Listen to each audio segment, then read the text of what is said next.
c'est Reda Kateb. Et lui, c'est Benoît Magimel. Il joue dans Omar la Fraise, un film fou présenté au Festival de Cannes en séance de minuit. Et il nous parle de leur duo hilarant. La plus grande partie du chemin, c'était vraiment l'envie qu'on avait de jouer ensemble. Au-delà de l'histoire, au-delà de nos personnages, c'était l'envie de se plonger totalement dans cette rencontre. Et ça a été le cas, quoi. On a vécu ce voyage vraiment ensemble. Après, voilà, il y a un scénario et puis après, il faut que le film décolle, il faut que le film existe.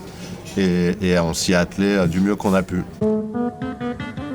T'as pris 20 ans ce matin à Paris, par défaut. T'as une bonne nouvelle ? Puis c'est une évidence, l'amitié. Le rapport qu'on a eu avec Reda, c'est on se connaissait, c'est dans les différences que ça marche. Et dans nos différences, on avait aussi une sensibilité, je pense, commune. Et c'est comme ça que les choses se sont installées. Après, voilà, il y a des situations qu'on a améliorées en travaillant. Et puis, il y a aussi des improvisations, parfois, qui sont liées justement au fait de connaître très bien Roger et Omar. Roger est un peu plus protecteur, parce qu'il sait que son ami, c'est un électron libre, et il peut déraper à tout moment. Pour moi, Omar, c'est quelqu'un qui porte en lui de l'humanisme.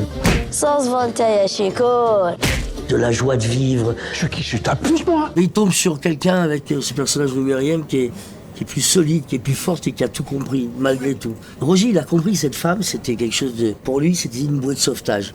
C'est à travers elle, il allait forcément le transformer, le changer.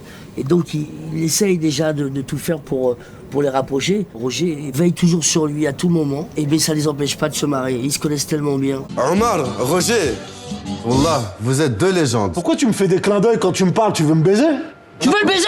Ils se sont connus gamins.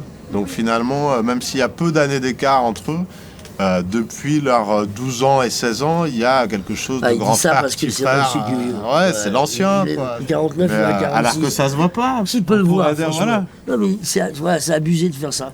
T'aurais pu éviter de dire, ouais, ils ont quelques années d'écart.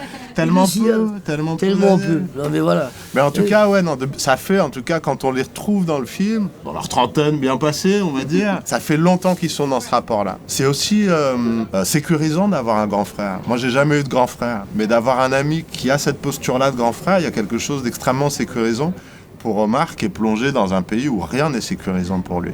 Frérot, à la vie et à la mort. Bon, un réalisateur assez pudique, mais son producteur, c'est son grand frère. J'ai aimé cette relation. Moi, j'ai besoin de savoir, quand c'est un premier film, qu'est-ce qui est personnel à l'histoire. Il faut que ça soit viscéral, ça sorte du ventre, que ce soit nécessaire. Tout d'un coup, je vois ce grand frère avec son petit, et j'ai vu quelque chose de beau. Après, j'ai vu le père. Et petit à petit, on se dit, on est dans le vrai, on est dans une vraie histoire.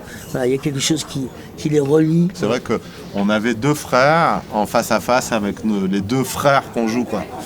Non, donc ça donne envie, parce que c'est beau, parce que c'est émouvant, c'est touchant. Et voilà, on parle de jeunesse, on parle de liberté, on parle de racines. En très peu de temps, on peut voir justement ce qui est nécessaire ou pas. Et c'est pas le hasard si Reda est dans le film. Moi, j'ai tout de suite plongé. Toi aussi, je pense que c'est bien. Bien sûr. Mini